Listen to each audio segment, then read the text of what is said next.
আজকে একা একা বসে বসে ভালো লাগছে না। আরে তুই চাপ নিচ্ছিস কেন? আমি তো আছি তোর সাথে। আরে ভাড়া, এই বালের ভূতটা কোথা থেকে আসলো? বাড়া, তোর গা থেকে উঠে এসে রে বোকাচোদার বাল।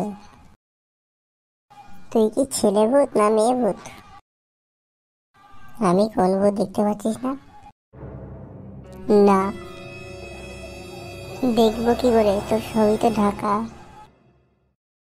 তাহলে কি আমি কি তোর পাশের বাড়ির চম্পা বৌদির মতন খুলে থাকবো? হ্যাঁ, তুই চম্পা বৌদির কেসটা শুনেছিস? ঘটনাটাই এমন, না শুনে থাকতে পারি না। তো সবটাই যখন শুনেছিস তাহলে এটাও শুনেছিস নিশ্চয়ই, কে করেছিল এমন। চ, আজকে তোরও খেল খতম করে দিই। আজকে চম্পা বৌদি না, আজকে তোর কান মারা দেবো আমি। আরে তুই তো জনি দার থেকেও বেশি ডেঞ্জারাস, এমন করিস না। আমার ভুল হয়ে গেছে, আমাকে ছেড়ে দে, আমি চলে যাই। যা বাড়া, গান মারতে পারলাম না ভূতটার। ছি ছি ছি ছি। আর একটুখানি ওয়েট করে গেলে ওর খেল খতম করে বাড়ি পাঠাতাম।